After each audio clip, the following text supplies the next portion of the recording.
Ok. Bonjour à toutes et à tous. Merci d'être là pour la table ronde Holy Rose, écris ton propre futur. Donc plus précisément sur l'engagement étudiant, mais pas que. L'engagement de manière à impacter son futur, à impacter sa vie à différents niveaux. Bonjour. Donc, je pense qu'on va avoir des allées et venues parce que les timings sont serrés. Mais bon. Donc, il y aura la porte qui va s'ouvrir un bon nombre de fois, je pense. Donc, voilà, on est là pour 1 heure. Je vais vous présenter nos intervenants. Donc, on a Apolline Delma, qui est étudiante, présidente de Prisme, qui a reçu ce matin un prix pour l'association, donc qui est co-organisatrice des ANED. Laurent Julliard, qui est un grand citoyen engagé, directeur adjoint du développement de la Fondation OSE d'Elisabeth OSE Super-Héros, pardon. Et Léo Lambert, qui est l'ambassadeur de Youth Talk, et engagé aussi dans différents domaines. Il nous en donnera plus de détails tout à l'heure. Et moi, je suis Floriane Voisin, responsable des programmes pédagogiques à ouverture sociale ici à TBS. Et j'interviendrai aussi dans le cadre d'engagement, d'initiatives que j'ai eues par le passé. Voilà. Alors, je vais laisser nos intervenants se présenter en quelques mots. Oui. Donc, je m'appelle Apolline Delmas Martinez. Comme Floriane l'a dit juste avant, je suis présidente de Prisme, pour ceux qui ne savaient pas encore. Voilà, je suis assez engagée à TBS puisque déjà, je suis présidente d'une asso, ça ok, mais je suis aussi en contrat étudiant avec TBS Alumni. Je viens aussi d'être nommée ambassadrice de l'école et voilà, je suis assez engagée aussi en dehors de TBS puisque je fais partie du Parlement des étudiants de Toulouse et j'ai d'autres engagements associatifs à une échelle plus locale, mais par chez moi dans le nord de la France, de là où je viens. Voilà. Juste pour ceux qui ne savent pas ou qui n'ont pas encore entendu Prisme, qu'est-ce que c'est, qu'est-ce que ça fait? Prisme, c'est l'association de lutte contre les inégalités et les discriminations. Et en fait, on essaye d'organiser quelques événements ou des campagnes de sensi sur des sujets tels que les inégalités hommes-femmes, le handicap, le racisme ou encore la cause LGBT.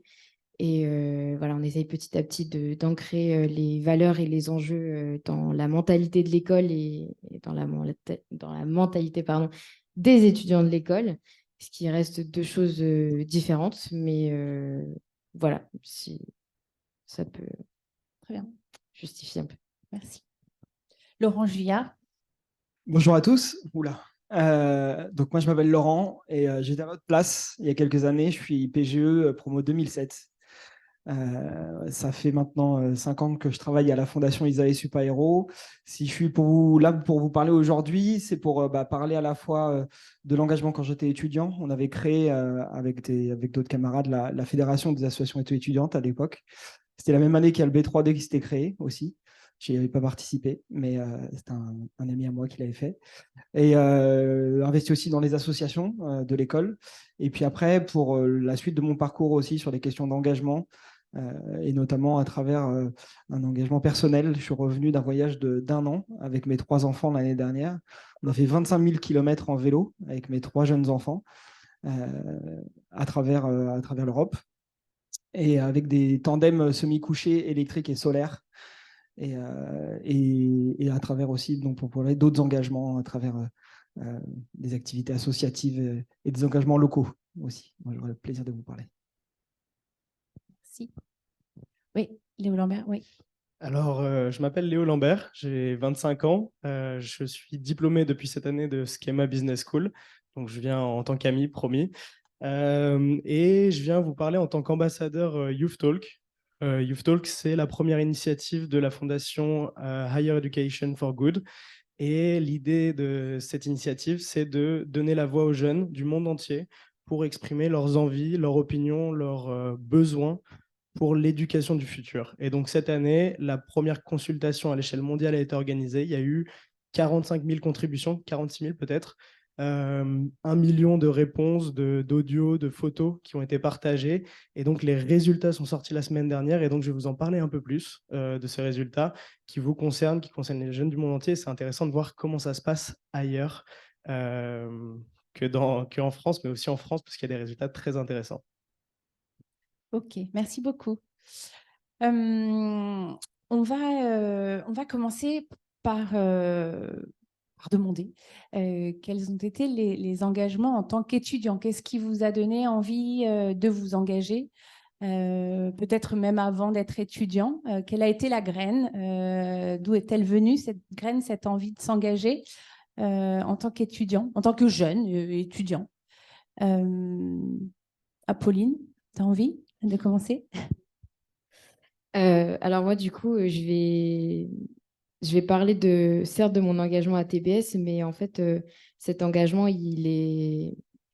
son origine, elle remonte à un peu plus longtemps, dans le sens où j'ai toujours été un petit peu engagée au collège, au lycée, enfin voilà, en prépa, mais l'engagement pour lequel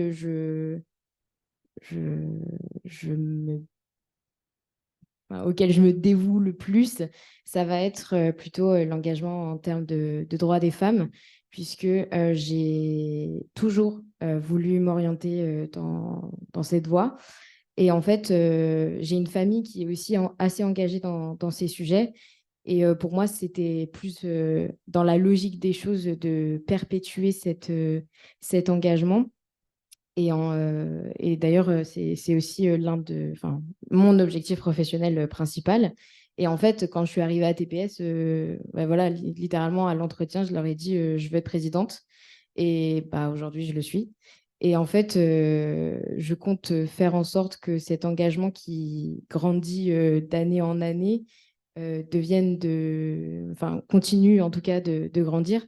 Et pour un jour arriver justement à un poste assez haut quand même, parce que je ne fais pas cette école pour rien, dans des organisations sur les sujets des droits des femmes. Et en fait, pour moi, s'engager, c'était vraiment partie intégrante de mon parcours scolaire, puisque je ne je ne me voyais pas faire mes études sans m'engager déjà dans l'associatif. Et ensuite, je ne me voyais pas juste moi ne pas m'engager personnellement pour les causes qui me tenaient à cœur. Et voilà, j'en suis là aujourd'hui. D'accord, donc je comprends. Donc c'est d'origine familiale. Oui, Oui, c'est ça. Tu as toujours eu cette envie de changer le monde à travers ce sujet, notamment Oui, pour les les droits des... inégalités hommes-femmes. Oui, c'est ça. D'accord, très bien. Je pense qu'en tant que femme, et je pense que beaucoup peuvent partager ce sentiment dans cette salle, mais on comprend vite qu'il y a des choses qui ne sont pas forcément données aux femmes alors qu'elles le sont aux hommes. Et, et en fait, moi, ça m'a juste enragée. Genre, je me suis dit, mais pourquoi? Pourquoi eux, ils ont le droit à ça et pas moi? Et de là est née une petite action, une deuxième. Et aujourd'hui, on a gagné un prix pour un sujet sur le consentement. Voilà. Bravo d'ailleurs pour ce prix qui date de ce Merci. midi. Merci. Léo, d'où elle vient cette graine, cette envie de s'engager? Et puis dis-nous un petit peu plus aussi sur ton engagement aujourd'hui en tant qu'étudiant. Ça vient d'où cette envie? Yes, alors c'est en préparant la table ronde que je me suis rendu compte que l'engagement, on le retrouve partout et puis depuis qu'on est tout petit. Ça va en allant au club de judo, au club de foot et d'être présent à tous les entraînements, de venir au match, de partager des moments, d'être là aux événements. Voilà, ça c'est déjà de l'engagement, d'être là, d'arriver avec sa joie de vivre, sa bonne humeur et de participer par sa présence. Et puis au fur et à mesure où j'ai grandi, on est arrivé au lycée, en école, à la fac, en école de commerce. On a pas mal de temps pendant nos études et moi j'avais envie de mettre ce temps à profit, pas que pour moi, pas que d'aller au sport, pas que de voir les copains. J'avais aussi envie de me rendre utile et donc j'ai commencé avec des assos auprès de l'Université catholique de Lille où j'ai commencé mes études. Ça a pu être des assos internes à l'école, que ce soit le BDE, des assos d'intégration d'étudiants étrangers ou des assos externes, comme l'accompagnement de personnes âgées isolées. Donc l'idée, c'était d'aller les voir 1 heure à l'hôpital comme ça. Et puis à Schema, j'ai continué, où on a pu travailler avec Hope, qui est une association humanitaire pour aider des personnes en Amérique latine à accéder à l'éducation. Et ça a été tout un parcours comme ça. J'ai même eu l'occasion d'aller en Erasmus en Espagne, où en fait l'Erasmus, c'est un gros moment de kiff. On passe beaucoup de temps à avoir du plaisir, mais on a aussi envie de donner du sens, de l'utilité à son temps. Et donc je me suis mis au service d'une association qui s'appelle Acampa, enfin qui s'appelle, pardon, Acampa. Et l'idée, c'était de favoriser la compréhension des jeunes Espagnols et des plus vieux sur l'immigration et d'accepter mieux ces phénomènes sociaux. Voilà. D'accord, merci. Merci beaucoup. Laurent, elle vient d'où cette graine qui a grandement poussé sur plein de sujets maintenant, donc plein d'engagements? Avant d'être étudiant, ou c'est l'école qui t'a Alors clairement, permis ça? oui. C'est-à-dire que, alors moi, j'avais choisi TBS parce qu'il y avait une option que je voulais faire ici et j'avais choisi l'école. Et en fait, en rentrant à l'école, j'ai halluciné de voir les conditions incroyables qu'on avait ici, de se dire, en fait, dans la vraie vie, ça ne se passe pas comme ça, en fait. Ici, vous avez des locaux, vous avez des moyens mis à disposition, vous avez plein d'autres têtes bien faites autour de vous qui n'ont rien d'autre à faire que de partir avec vous dans n'importe quel projet que vous allez proposer. Des gens disponibles avec voilà, des ressources, quoi, avec des équipes pédagogiques aussi qui peuvent vous donner de la matière, avec des moyens financiers potentiellement et des organisations. Et ça, je vous jure, dans la vraie vie, dehors, quand vous sortirez de l'école, ça ne se passe pas comme ça. Vous n'aurez pas de temps, vous n'aurez pas de thunes, vous n'aurez pas de local. Je caricature un petit peu, mais en gros, ici, c'est facile, quoi. C'est vraiment facile et tout est vraiment fait pour que ça soit facilité. Et donc, moi, quand j'ai vu ça, je me suis engagé à fond dans plein d'assauts. Alors, à titre personnel, hein, pour prendre du plaisir aussi. Et on a créé un fonds de solidarité aussi à l'époque pour venir en aide aux étudiants. Il n'y avait pas encore la fondation la fondation de l'école était en train d'être créée à l'époque par Joël Echevarria. Et puis aussi, on a créé la fédération des associations étudiantes à l'époque, parce qu'en fait, on en avait marre de se faire dépouiller par les banques. On arrivait à gratter 500 balles à droite à gauche. Et en fait, l'idée de départ de cette fédé à l'époque, c'était de pouvoir mieux négocier et d'avoir plus de sous pour financer les projets. Et donc, moi, j'ai envie de vous dire, profitez de l'occasion que vous avez d'être ici. N'attendez pas d'être dehors pour vous engager, pour faire ce que vous voulez, en fait, mais faites-le à fond, quoi. Parce que ça, c'est quelque chose qui ne se reproduit pas forcément à l'extérieur. Et voilà, d'en profiter, vraiment. Et voilà. C'est donc beaucoup vos écoles, donc, et notamment TBS, puisqu'on a deux alumni de TBS, qui vous ont permis en fait et qui vous ont donné un peu l'étincelle et l'envie de s'engager. C'est ça qu'il en ressort finalement de vos témoignages sur la naissance de l'engagement. C'est quelque chose d'assez... dans la vie, c'est marquant en fait, le moment qui nous a permis de nous engager, ou la personne, ou un moment de notre vie, c'est important. Alors moi, en ce qui me concerne, moi, j'ai toujours été très connectée à la nature depuis ma tendre enfance. Et quand j'ai été étudiante dans le cadre de mon master, j'ai été amenée à partir à l'étranger. Je suis partie en Amérique latine où j'ai notamment été assez choquée par l'état de la planète. C'est la première fois que j'allais sur un autre continent que le mien. Et voilà. Et à partir de ce moment-là, ça m'a... je me suis dit que j'étais sur Terre pour quelque chose, et il y avait quelque chose avec l'environnement, avec la protection de la nature. Et j'ai créé à partir de là un projet, une association dont le sujet était l'éducation à l'environnement. Et je me suis dit que j'avais envie d'aller voir un peu sur la planète ce qui se passait, comment, parce que là, mon constat en Amérique latine, enfin dans les quelques pays où j'avais été pendant que j'étais en master, mais il n'y a pas d'éducation à l'environnement en fait. Enfin, qu'est-ce qui se passe? La planète, enfin, moi j'ai vu vraiment une planète poubelle, mais vraiment poubelle, c'est-à-dire des gens qui jettent par-dessus la fenêtre du bus leur papier d'aluminium, leurs gobelets, la terre remplie de déchets et on brûle. Enfin voilà, et ça m'a vraiment choquée. Et donc, j'ai créé Planète Éduc, un projet de découverte et de sensibilisation à l'environnement.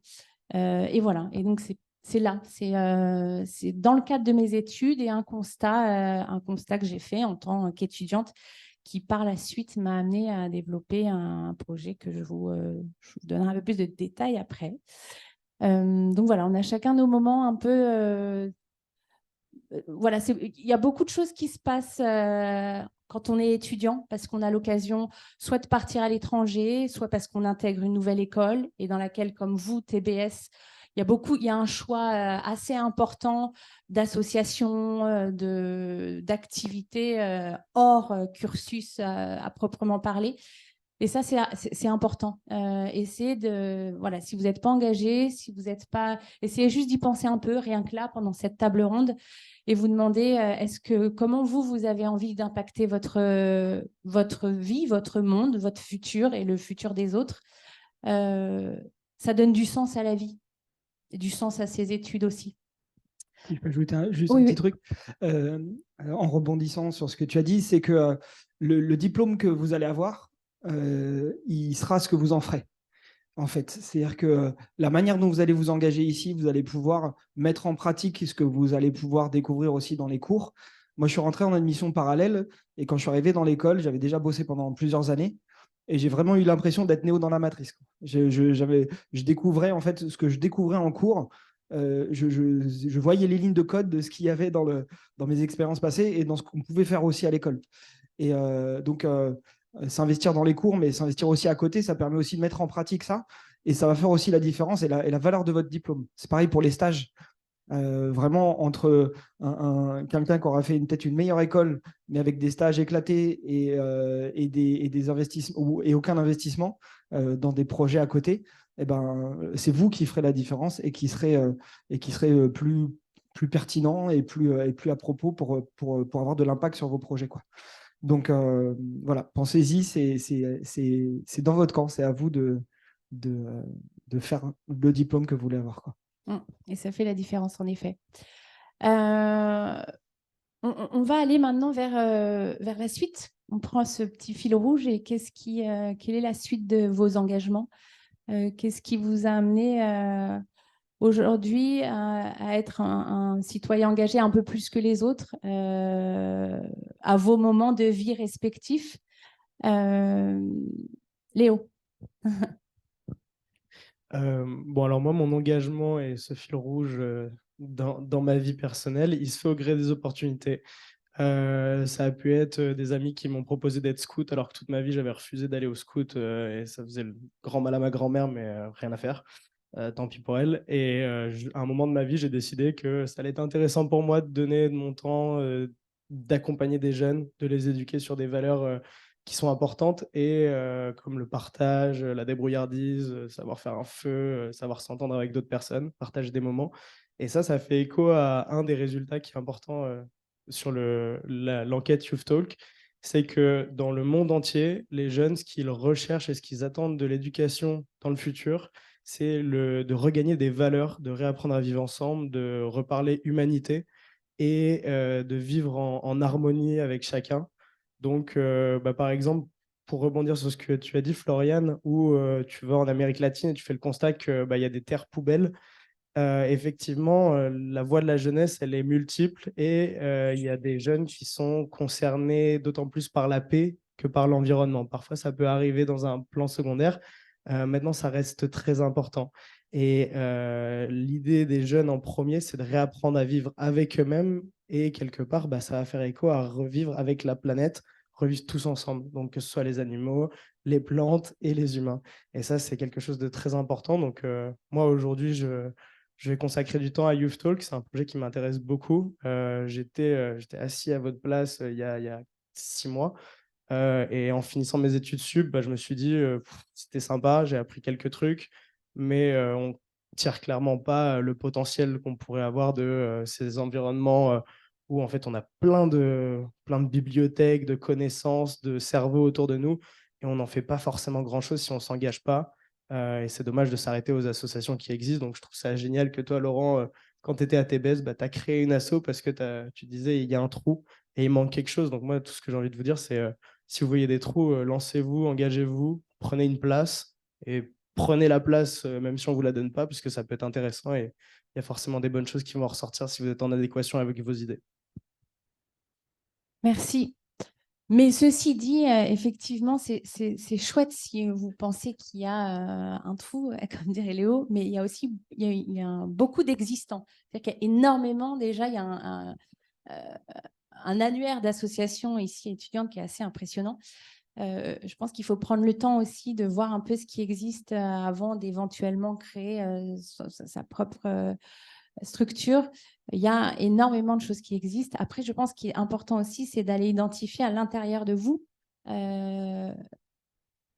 l'envie, en fait, ce qui vous anime comme sujet d'engagement ou sans parler d'engagement, mais voilà, ce que vous avez envie de faire. Parce qu'effectivement, au-delà de ce qu'on apprend pendant le cursus académique de son master, quand on sort de l'école, j'ai envie de dire, il y a presque un manque. C'est bien d'avoir un engagement à côté ou quelque chose pour mettre en pratique ce qu'on a appris, pour voir un complément. Et puis, pour quand on arrive lors de ses premiers entretiens professionnels, dire, voilà, moi, j'ai un master en ceci, en cela, mais je suis aussi un peu devenue expert dans ce sujet-là, comme Apolline, par exemple. Ça donne vraiment de la matière, en fait, à nos connaissances académiques, entre guillemets. Voilà, c'est important à côté de ça. Et encore une fois, d'aller chercher ce qui nous anime en tant qu'humains sur Terre. Je veux dire, on est aujourd'hui, on le sait, on vit dans un monde complexe, dans un monde compliqué, dans lequel nous sommes confrontés à des urgences. On le voit tous les jours, malheureusement. Ce ne sont pas que des urgences climatiques, mais elles sont humaines, elles sont sociales. Vous êtes intelligent, vous avez la chance d'étudier dans une grande école prestigieuse. Donc, saisissez-vous de tout ça, c'est très important.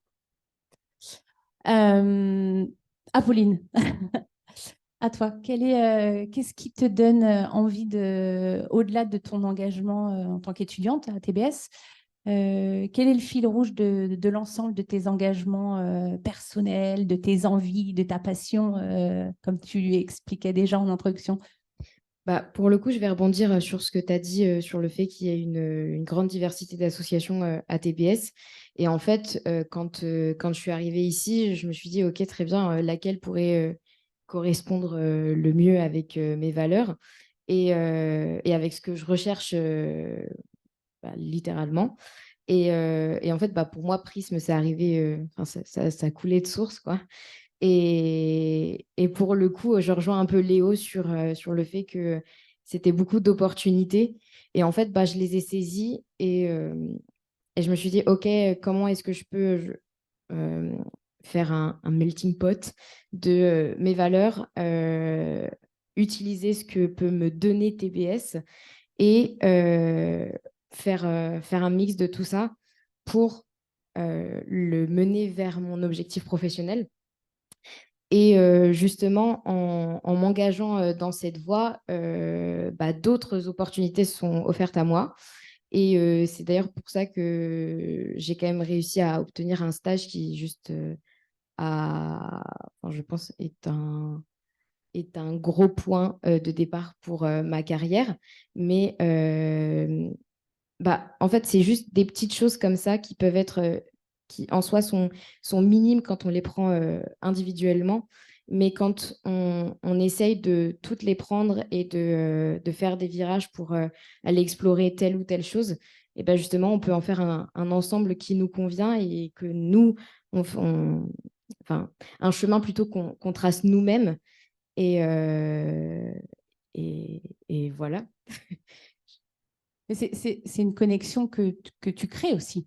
Ça ne se fait pas au hasard. Enfin, oui, non. Après, il faut si tout aussi... ça est construit de cette manière, c'est parce que tu as envie d'aller atteindre un objectif. Donc, toutes ces petites choses individuelles dont tu parles, c'est ce que tu essaimes pour construire ce vers où tu as envie d'aller.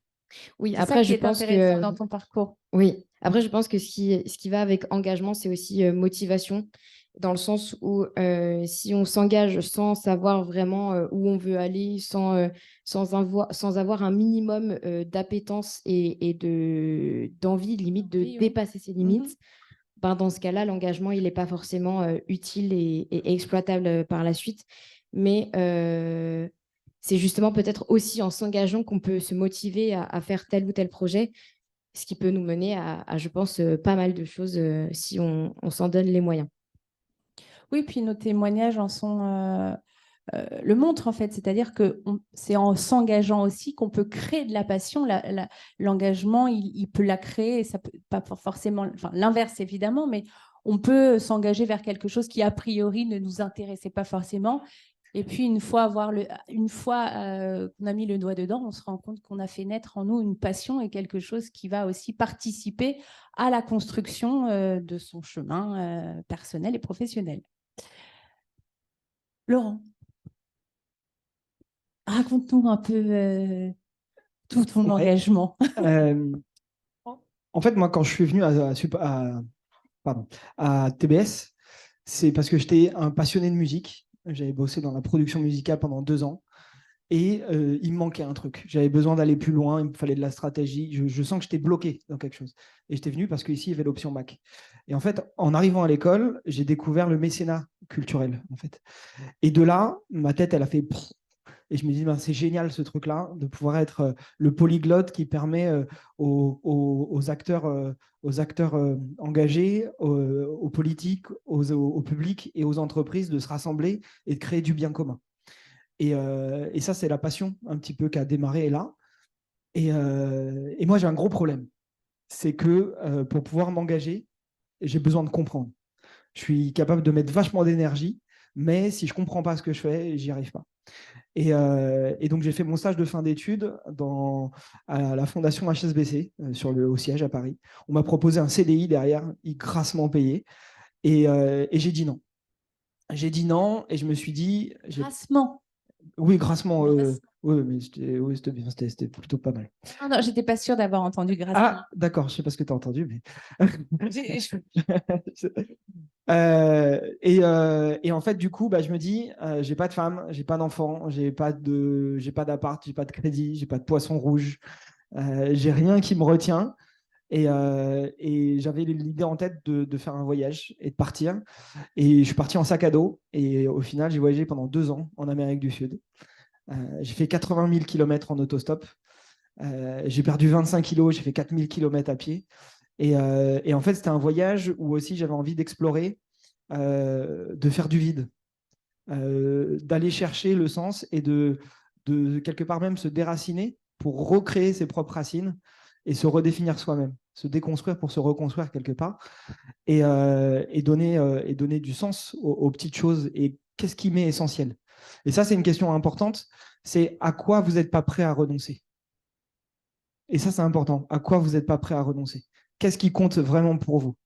Et en fait, se dire, s'engager, c'est faire des choix, en fait. Et choisir, c'est renoncer. Et donc, voilà, c'est ça aussi, de se dire à quoi je ne suis pas prêt à renoncer et qu'est-ce qui compte pour moi? C'est quoi ma colonne vertébrale?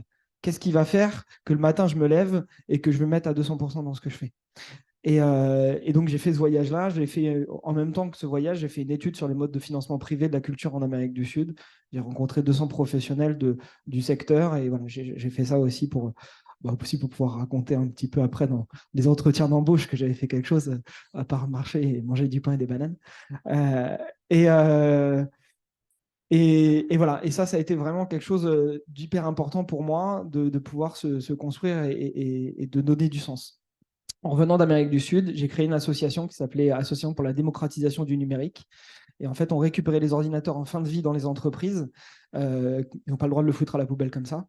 Et on neutralisait les données avec une techno qu'un copain avait inventée. Et on mettait en place des campus numériques dans les pays du Sud, en fait, avec des systèmes de clés USB. Donc, on donnait des ordinateurs sans disque dur dedans. On distribuait 200 clés USB. Dans chaque clé USB, il y avait un système d'exploitation, les fichiers, les applis, et donc ils pouvaient se connecter dessus. Et on a développé ce projet-là.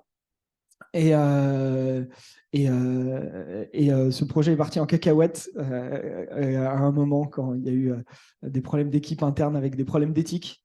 Et ça, pour le coup, c'est quelque chose sur lequel moi, je n'étais pas prêt à renoncer. Et donc, le projet a capoté au bout de 2 ans. Et ensuite, je suis rentré à l'AFM Téléthon. L'AFM Téléthon, vous connaissez, c'est une émission de télévision, mais c'est aussi 200 000 bénévoles qui, en un week-end, vont organiser 20 000 événements partout en France et collecter 100 millions d'euros. 80 millions, enfin bref, quelques dizaines de millions d'euros. Et en fait, cette question de l'engagement-là, elle était assez extraordinaire. Donc moi, j'étais responsable du réseau, c'est-à-dire je devais développer la mobilisation Téléthon pour développer les animations, pour développer la collecte. Et en fait, l'engagement des bénévoles, il tenait sur 3 piliers. Et ces 3 piliers, ils m'ont servi pendant que je bossais. Ils me servent dans ma vie de tous les jours à titre personnel, mais aussi dans mon boulot, dans mes engagements associatifs et autres. Et en fait, ces 3 piliers, c'est pour créer de l'engagement, même chez vous, trois motivations. Il vous faut un petit triangle. Est-ce qu'il y a quelqu'un qui peut faire le triangle comme ça pour moi? Et donc en fait, le premier, c'est la cause. C'est quoi en fait c'est quoi votre but, votre mission? Comment vous voulez changer le monde, quoi? C'est un peu ça la question que vous pouvez vous poser. Et le projet, c'est quoi le but? Le deuxième, ça, il faut que ça soit fort et c'est important de l'avoir. Un deuxième aussi qui est hyper important, c'est quoi, vous, votre rôle dans cette organisation? Quel est votre rôle et pourquoi ce que vous faites est hyper important et indispensable au système? Alors, soit vous avez créé le système, soit vous en faites partie, mais de comprendre où les gens que vous voulez impliquer avec vous doivent faire partie, mais donc qu'ils aient bien compris ça, qu'ils aient compris, OK, moi, en fait, je suis là. Et si moi, je ne fais pas mon job, eh ben, le truc va se casser la gueule. Et d'avoir un rôle important. Et le troisième point, c'est le plaisir. Le troisième point du triangle. Et c'est, est-ce que je prends du plaisir dans ce que je fais? Et en fait, l'enjeu de l'engagement, c'est d'avoir ce triangle-là qui est bien défini et de le faire grandir de manière équilibrée. Ça, c'est super important aussi. Donc, objectif, rôle, plaisir. Ouais, cause, mission et plaisir. D'accord. Et l'enjeu, c'est vraiment de le faire grandir de manière équilibrée. Parce que si vous êtes trop dans le plaisir, vous allez avoir des gens qui vont dire ouais, c'est cool, on se marre bien, mais putain, on ne change pas le monde, quoi. Si vous avez une cause trop forte, eh ben, en fait, vous allez avoir des ayatollahs avec des gens qui sont prêts à s'immoler par le feu. Et les gens vont dire ouais, c'est cool, mais je ne suis pas sûr de vouloir faire exactement comme ça. Et si vous êtes trop dans la mission, en fait, vous allez pardon, c'est plutôt l'inverse. Si vous êtes trop dans la mission, vous allez avoir des gens qui vont pas être dans le plaisir et vous n'avez pas envie de prendre ce costume-là. Et si vous êtes trop dans la cause, vous allez oublier le plaisir et au détriment même des missions que les gens peuvent être amenés à porter, parce qu'il faut faire le truc, alors on s'en fout de l'organisation et on s'en fout de la place de chacun. Donc voilà, ça c'est vraiment le triangle de l'engagement. Et quelque part, c'est ça aussi qui va vous permettre de développer votre leadership. Parce qu'un grand leader, c'est quelqu'un qui a une grande vision, qui sait donner une place à chacun et en même temps qui sait aussi développer le plaisir et faire en sorte que chacun aussi trouve du sens et sa place. Voilà. Et donc, après ça, du coup, j'ai repris des études parce que je voulais aller encore plus loin. Donc, j'ai fait un deuxième master spécialisé à l'ESSEC. Je suis rentré à Supa Hero et comme je vous disais, j'avais envie aussi de finalement ces valeurs que j'avais vécues moi en voyage. J'ai rencontré ma femme en voyage, vous allez tout savoir. J'ai rencontré ma femme pendant ce voyage et en fait on a touché du doigt cette notion de sobriété heureuse, de revivre de choix aussi, parce qu'en fait on passe notre temps à vivre de non-choix. C'est-à-dire qu'on ne fait pas des choix, on fait des choses par automatisme, on n'a pas le temps. Et donc de prendre le temps, de reprendre le contrôle du temps, de redevenir des stratèges du temps. Ça aussi, c'est quelque chose que je vous invite à faire, de devenir des stratèges du temps.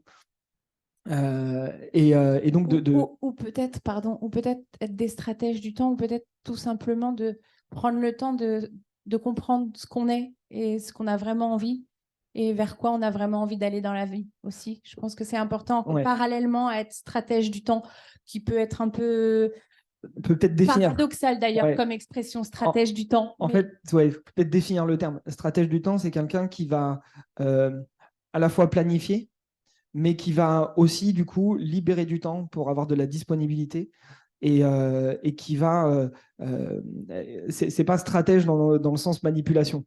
C'est quelqu'un qui va comprendre comment lui-même fonctionne, qui va respecter ses différentes sphères de vie aussi, qui va savoir trouver un équilibre et qui va savoir gérer aussi cette question d'engagement et d'investissement, par exemple, qui est une chose différente. Mais bon, je ne vais pas développer ici. Prendre le temps effectivement de se faire d'aller chercher en soi ce qui nous anime et sans être une machine, effectivement, je suis d'accord avec ça, profondément. Et donc après, en fait, j'ai voulu vivre en famille, j'ai voulu faire gagner du temps à mes enfants, en fait. Ils avaient 5 ans, les jumeaux, quand on est parti, et 8 ans, le grand. Et de leur faire gagner du temps et de leur permettre de sentir, toucher du doigt un peu cette expérience que moi j'avais eue en Amérique du Sud en autostop, de se rapprocher de l'essentiel, de se connecter à soi-même, de se connecter aux autres, de se connecter à la nature, d'être dans la simplicité et dans l'observation, dans la découverte. Et voilà. Et derrière, ça a donné lieu aussi à d'autres engagements. On a créé un comité de quartier. Je suis maintenant formateur à la fresque du climat. On a monté un groupe scout. Voilà, on s'est investi aussi dans les parents d'élèves pour transformer l'école aussi de nos enfants et agir aussi de manière locale pour aussi transformer notre environnement. D'accord, donc un engagement complet de l'engagement étudiant, l'engagement professionnel qui l'a amené à l'engagement citoyen, personnel, familial. On a fait le cycle de l'engagement, là. C'est chouette, merci. Alors moi, je vais juste dire 2 petits mots justement sur ce fil rouge et ce projet dont je vous parlais.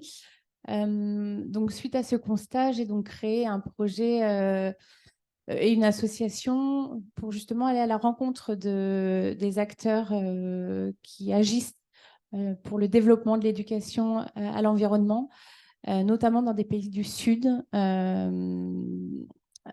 sur plusieurs continents.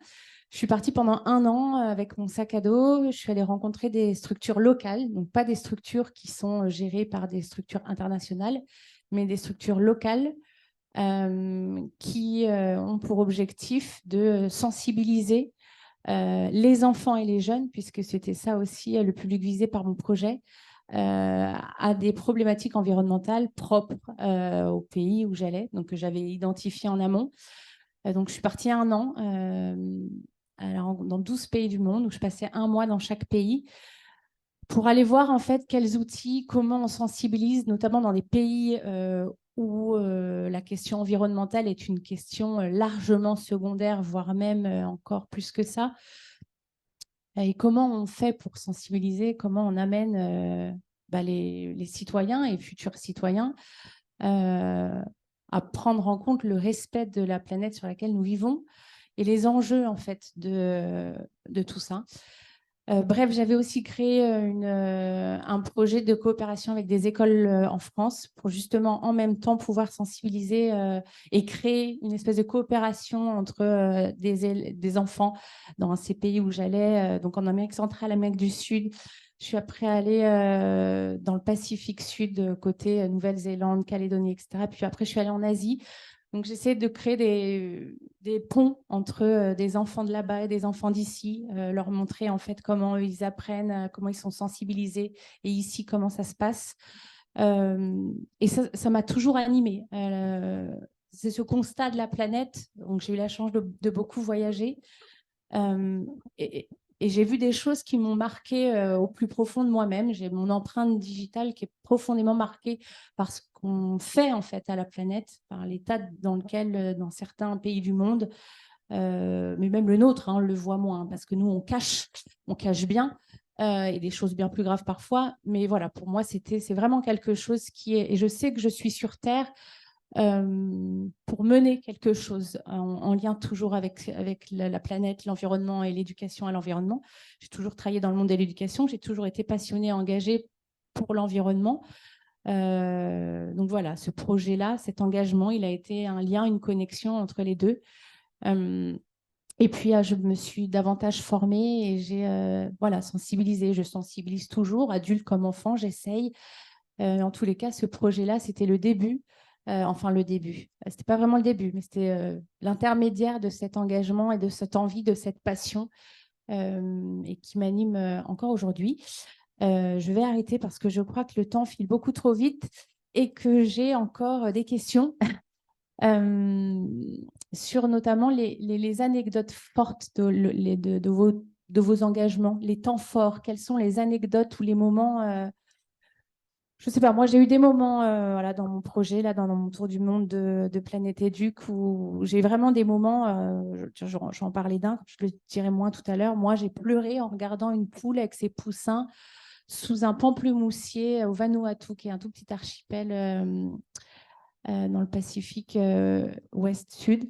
J'ai pleuré, alors qu'une poule et des poussins, moi j'ai grandi à la campagne, j'en avais dans mon jardin. Mais là, ce jour-là, j'ai pleuré pour ça. J'ai pleuré parce que tout ce qu'il y avait dans ma tête, parce que voilà, de voir ça, ça m'émeut. Je trouve ça beau. Il n'y avait pas trop de déchets là où je regardais ça et je me disais qu'on a une planète qui est tellement belle. C'est tellement dommage tout ce qu'on fait, alors que finalement, c'est tellement simple de ne pas l'abîmer et en tous les cas de protéger ce qu'il y a de plus beau. Voilà pour un de mes plus belles anecdotes de mon engagement. Léon. Alors moi, des temps forts, en fait, je les réalise a posteriori. Quand je prends le temps de prendre le temps, pour revenir sur ce que vous disiez, c'est hyper important de se mettre des moments de break où on se coupe, on se déracine, on va voir ailleurs et comme ça, on pense à d'autres choses. Prendre le temps de prendre le temps, c'est aussi réaliser ce qu'on a pu faire et de se dire, bah, ok, j'ai envie de mettre toute mon énergie là-dedans, et plus avec cette personne ou avec cette personne. Prenez vraiment le temps de sortir de vos cercles d'amis, de votre confort. Ça vous permettra de vous dire, ok, ouais, quand j'étais petit, je faisais ça et ça me plaisait bien, donc j'ai peut-être envie d'y remettre les pieds dedans et de m'y intéresser. Moi, personnellement, aujourd'hui, je sors de l'école et comme je vous ai dit, j'ai envie que les générations qui vont suivre puissent avoir les meilleures chances de réussir pour les suivantes. Et avec l'environnement au centre de tout ça, la paix au centre de tout ça, c'est essentiel que les jeunes s'engagent. Ça crée des opportunités phénoménales. Vous pouvez rencontrer votre femme en faisant ça, donc ça peut être cool, au votre mari, pardon. Et donc, je ne peux qu'encourager ça. Moi, juste les temps forts, j'en ai pas un qui me marque précisément quand j'y pense. Mais je sais qu'au fur et à mesure où j'avance, bah, je me dis, OK, ça c'était intéressant. J'ai bien aimé ce moment-là de ma vie et j'ai envie d'y remettre de l'importance. Merci beaucoup pour ton témoignage. On peut effectivement rencontrer sa femme, mais surtout, et j'insiste beaucoup là-dessus, surtout au vu de l'actualité, mais que ce soit entre Israël et la Palestine, mais pas que. On sait que malheureusement, il se passe beaucoup de choses, beaucoup de guerres en ce moment, et c'est important de... Je ne pense pas que ça soit très drôle ce que je suis en train de raconter, mais si ça vous fait rire, pourquoi pas. En même temps, on peut rire, c'est chouette aussi. Mais en tous les cas, vous le savez, je pense, vous avez un grand rôle à jouer, vraiment. Essayez de faire en sorte que la planète, quand vous aurez 10 ans de plus, elle ne ressemble peut-être pas à ce à quoi elle ressemble aujourd'hui. C'est ça aussi, s'engager. C'est être courageux. Je pense qu'on ne l'a peut-être pas mentionné beaucoup. Ça ne fait pas peur, mais oui, il faut du courage pour partir comme on a pu le faire ou pour s'engager dans des sujets comme le fait Apolline ou pour être ambassadeur. Il faut porter des choses qui sont... voilà, il faut y aller, mais en tous les cas, soyez courageux, soyez des jeunes engagés. Vous verrez quand vous retournerez, quand vous raconterez à vos enfants, ben, c'est super chouette, vraiment, de faire quelque chose de bien. Une anecdote, Apolline, un temps fort, quelque chose qui t'a marqué depuis que tu es engagée, peu importe d'ailleurs. Alors, moi, ça remonte à mon stage, donc stage de fin d'année en L3. En fait, j'ai fait mon stage avec l'une des vice-présidentes du Sénat, Laurence Rossignol, qui est l'ancienne ministre des Droits des Femmes. Et en fait, c'est plutôt un parallèle avec le début de mon engagement où je faisais quelques manifs féministes en disant droit à l'IVG et inégalité homme-femme, on n'en veut plus. Et en fait, c'était un jour au Sénat, c'était un colloque sur justement l'abolition de la prostitution. En fait, je servais de guide avant le début du colloque. Et je savais qu'il y avait de grands noms invités à ce colloque, mais je n'avais pas forcément conscience des personnes qui allaient être présentes. Et en fait, j'accompagne une dame à l'ascenseur et je discute comme ça, mais un peu brute de décoffrage, sans forcément y mettre des pincettes, quoi. Et au bout d'un moment, je lui dis, mais du coup, vous êtes... Elle me dit, je suis Claudine Monteil, l'une des grandes amies de Gisèle Halimi et de Simone de Beauvoir. Et j'étais, ah, OK. Donc, il y a peut-être 10 ans, je faisais des manifs sur le féminisme. Et là, maintenant, je suis avec l'une des grandes figures. Et j'étais en mode, OK, genre, super, merci. Je ne sais plus qui je suis, je ne sais plus où je suis, mais enchantée. Voilà. Merci. Merci beaucoup. Laurent, un Euh, moment fort, un moment émouvant ou on- quelque chose qui t'a marqué. En faisant notre voyage à vélo, on avait l'intention donc de faire vivre cette expérience à nos enfants, mais on avait aussi l'ambition, en second plan, de raconter des nouveaux récits. Je crois qu'il y avait un truc sur le slow travel, justement, juste avant. Donc de Non, raconter ces histoires-là. non, maintenant. Pardon, ok. Ouais. Donc on parle aussi de slow travel ici. Et en fait, à un moment, on est en Grèce, donc on est parti depuis 2 mois et demi. On est en Crète, dans le fin fond d'un village qui s'appelle Paléochora, à la pointe sud-est de la Crète. Et on passe dans un village. Il y a des gens dans ce village. Et 3 mois plus tard, 4 mois plus tard, on est au fin fond de l'Andalousie, dans un pueblito perdu dans les montagnes. Et il y a des gens qui nous croisent et qui nous arrêtent. Et ils nous disent, mais vous, on vous a croisé il y a 4 mois en Grèce, vous êtes passé comme ça devant nous. Et en fait, on a été hyper marqué par l'impression qu'on avait laissée. Et le nouveau récit aussi, quelque part, on avait raconté en passant devant eux. C'est-à-dire qu'en étant dans l'action, en réalisant vos projets, en vous réalisant vous-même, vous allez aussi marquer les autres et vous allez marquer les autres. Vous allez raconter votre propre histoire. Et ça, on en a besoin. Parce que pour changer la société, on a besoin de se raconter des histoires. C'est comme ça qu'est fait l'homme. Il se raconte des histoires. Il dit, viens, on construit un château. Ah ouais, c'est cool, viens, on construit un château. Et on se met à construire un château ensemble. Et donc, ce pouvoir des nouveaux récits, on a vu à quel point il était impactant. Parce qu'il nous avait croisé 5 secondes, 4 mois après, il se rappelait encore de nous, alors qu'on n'avait pas parlé avec eux, ni rien.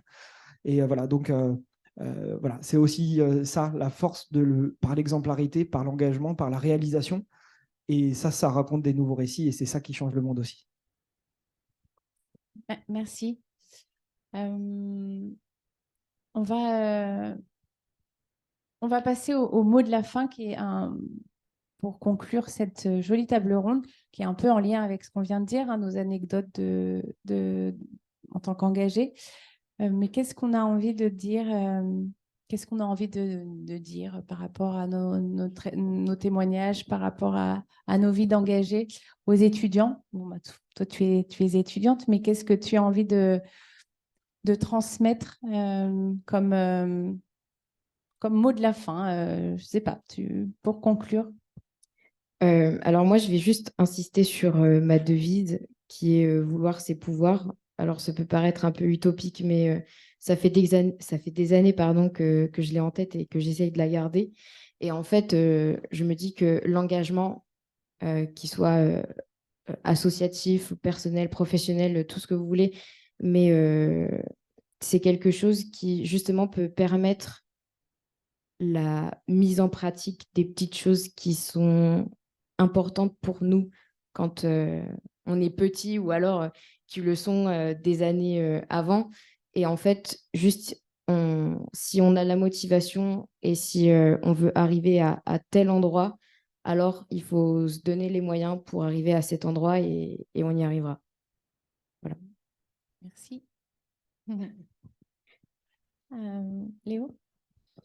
Donc, si moi je dois vous laisser avec un mot de la fin, j'aurais tendance à vous dire que, pareil, une de mes devises, hein, mes mantras, c'est d'être toujours en mouvement. Le mouvement crée quelque chose d'une manière ou d'une autre. Et l'engagement, c'est un mouvement, donc ça va générer des belles choses dans vos vies. Donc, impliquez-vous. Et la deuxième chose, c'est la part du colibri. On est tout petit dans ce monde, on voit plein de conflits et de belles choses à l'échelle du monde. La part du colibri, c'est il y a un incendie dans la jungle et tous les animaux de la savane et de la jungle courent. Ils sortent, ils fuient le feu. Et ils voient le petit colibri faire des allers-retours avec une goutte d'eau, 2 gouttes d'eau, 3 gouttes d'eau.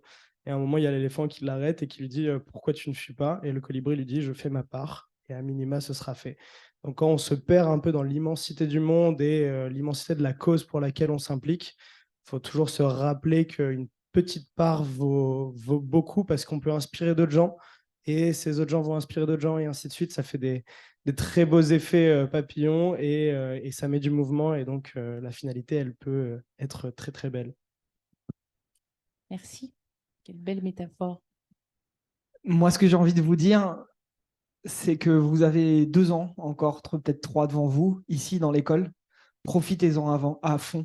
Profitez-en vraiment à fond. Investissez-vous à fond dans tout ce que vous faites et vous dormirez en 2027 ou en 2026 ou en fonction de l'année où vous sortirez d'ici. Voilà, c'est vraiment ça que j'ai envie de vous dire. J'ai envie de vous dire aussi, faites vivre vos valeurs. C'est un peu ce que tu disais. Qui vous êtes et faites vivre vos valeurs et n'attendez pas. N'attendez pas parce que vous ne serez jamais prêt. Vous ne serez jamais prêt, donc on n'est jamais prêt pour faire un grand voyage. Ou parce que finalement, s'engager, c'est une forme de voyage.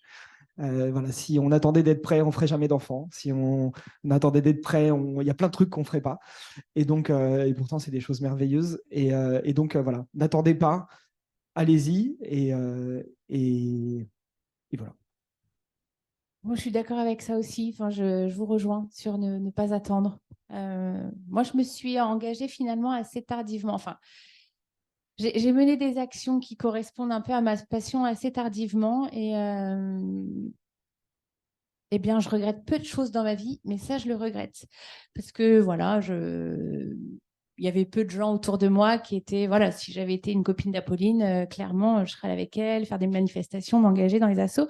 Mais c'était pas, voilà, mon environnement, mon entourage n'était pas forcément là-dedans. Mais en tous les cas, aujourd'hui, si plus tôt, j'avais pu être bénévole dans une asso, m'engager, faire part d'un mouvement qui impacte pour améliorer, peu importe le sujet en fait. Je trouve ça important d'être là et de servir à quelque chose. La notion d'utilité, elle me semble assez évidente. On est nombreux sur Terre. Je pense que si tous ont fait quelque chose, ça rejoint un peu ce colibri qui, lui, plus un autre, plus un autre, plus un autre, ils n'ont qu'une petite goutte d'eau qui tombe, mais 1 milliard de gouttes d'eau qui tombent sur un feu, bah, ça l'éteint en fait. Donc voilà. J'espère que ça vous a, que ce qu'on vous a dit, ce qu'on vous a témoigné, ça a peut-être fait un déclic en vous pour ceux qui peut-être ne sont pas encore engagés ou qui s'interrogent ou qui sont peut-être en train de chercher voilà, une envie, une passion, une motivation, je ne sais pas. En tous les cas, c'était un plaisir. Oui. Pardon? Non, je vais donner un dernier mot, faire la petite promo de Youth Talk Oui, bien sûr, pardon. Oui. avant qu'on se quitte. Sans faire de la promo, simplement vous encourager à aller regarder les résultats. Il y a le QR code là-dessus. Si vous n'arrivez pas à le scanner parce qu'il y a la bannière, n'hésitez pas à venir me voir. Honnêtement, vous allez tous être amenés à partir à l'étranger et Youth Talk étant une enquête réalisée à l'échelle du monde, il y a des trucs super intéressants pour comprendre comment les jeunes pensent, fonctionnent et visualisent leur futur ailleurs qu'en France. Et il y a aussi des infos en France et en Europe qui sont assez intéressantes. Et donc, on peut se mettre en perspective vis-à-vis de tout ça. Et ça peut être vraiment des bonnes informations à utiliser pour vous, pour vos voyages et pour vos projets de classe à TBS. Ça peut être aussi de la bonne data. Voilà. Donc, je vous encourage à aller y jeter un œil. Merci beaucoup. Merci beaucoup à vous tous. Merci Apolline, merci Laurent, merci Léo. Et eh bien, bonne fin de journée, bonne fin d'année. Prenez-en plein les oreilles, plein les idées. Et, et à vous la suite. Bonne fin de journée. Merci beaucoup. C'était très intéressant.